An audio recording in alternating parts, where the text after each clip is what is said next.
एक कर्नल और मेजर की शादी हुई, लेकिन इस शादी में कुछ दिनों के बाद जब एक बेटी हुई तो पता चला कि कर्नल साहब की मौत हो गई और मेजर साहिबा सदमे में पागल होके आज भी पागल खाने में पागल हॉस्पिटल में पड़ी हुई हैं। अगर आपको आगे जानना है तो प्लीज़ हमारे चैनल को सब्सक्राइब करें। दो सहेलियां थीं जो आर्मी पब्लिक स्कूल में पढ़ती थी। दोनों में बहुत ही घनिष्ठ मित्रता थी। एक की शादी गांव में 8वीं पास करने के बाद किसी बिजनेसमैन से हो गई।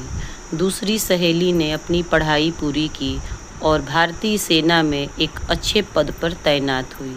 लेकिन दोनों सहेलियां आपस में बचपन से ही बात करती रही। दोनों के मन में ये भेदभाव नहीं था कि एक की शादी दूसरे घर में हो गई, वो भी निर्धन परिवार में, और दूसरी जो थी हाई क्लास रैंक की।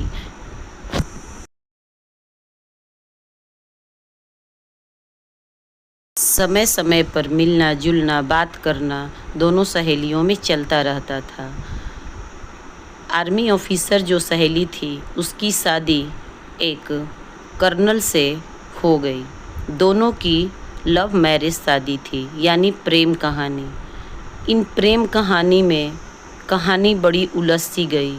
दोनों की प्रेम कहानी पूरी होते हुए भी किस्मत ने इन दोनों को पूरा नहीं किया। शादी के बाद उनकी एक बेटी हुई, प्यारी सी बेटी। लेकिन कर्नल साहब के परिवार वाले इस खुशी को अभी पूरी तरीके से मना भी नहीं पाए थे कि घर में मातम सा माहौल छा गया।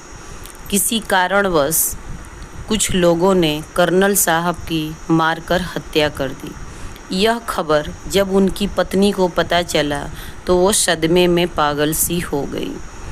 वो अपना होश हवास सब खो बैठी थी। बेटी अभी नवजात थी। उसे ये भी नहीं पता था कि मेरे माँ बाप किस हाल में हैं।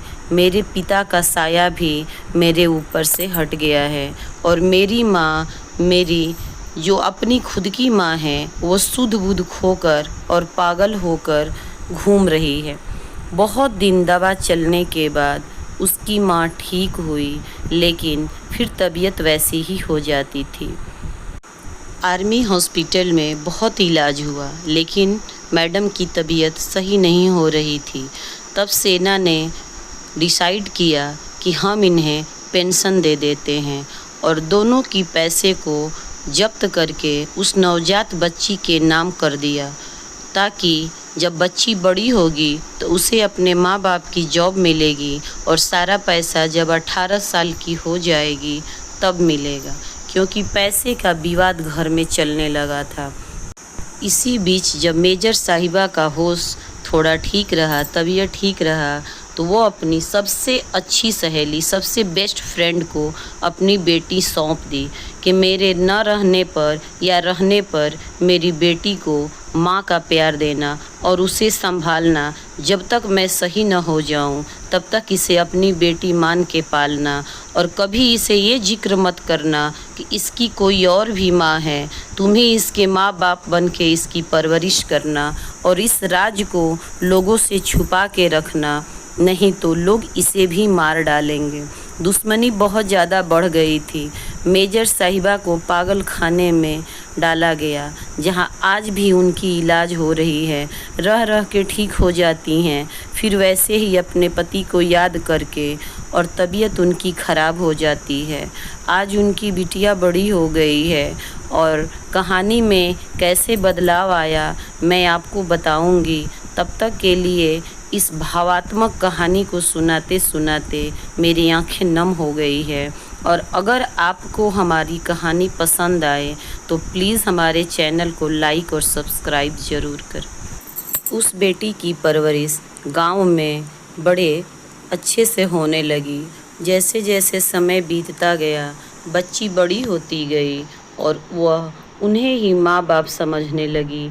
उसे तो बिल्कुल ये भी नहीं पता था कि मेरी जन्म देने वाली माँ कहीं और है, कष्ट में है। लेकिन ये माँ भी अपने बेटे बेटी से ज़्यादा उसे प्यार करने लगी और अपना जान समझकर, अपने कलेजे का टुकड़ा समझ के उसकी परवरिश करना शुरू कर दी। अपने बच्चों के साथ उसे भी रख के पालने लगी। बच्ची बड़ी होती गई, उसमें अपने माँ बाप की खून का असर था। बच्ची बहुत जोश वाली थी, उग्र स्वभाव की थी, बहुत ही तेज थी पढ़ने में, बहुत ही चंचल थी, बहुत ही सुंदर थी। कोई भी प्रतियोगिता में हिस्सा लेती थी वो जीतती थी। शुरू से ही मेधावी थी, लेकिन फ़र्क इतना था कि वो बच्ची समय और परिस्थितियों को नहीं जानती थी। उसे कुछ नहीं पता चला। जैसे जैसे समय बीतता गया बच्ची बड़ी होती गई, लेकिन उसके मन में, दिमाग में पता नहीं क्यों बार बार फौज के तरफ अट्रैक्शन जा रहा था। बार बार उसे उसकी वर्दी की तरफ जा रहा था। वो अपनी माँ से, जो माँ उसकी परवरिश कर रही थी, उससे बोल रही थी कि जब मैं बड़ी हो जाऊंगी तो आर्मी ऑफिसर बनूंगी, जब मैं बड़ी हो जाऊंगी तो पुलिस ऑफिसर बनूंगी। इस वर्दी में हमें अपनापन लगता है। वो एक आर्मी ऑफिसर का फ़ोटो अपने रूम में लगाती थी।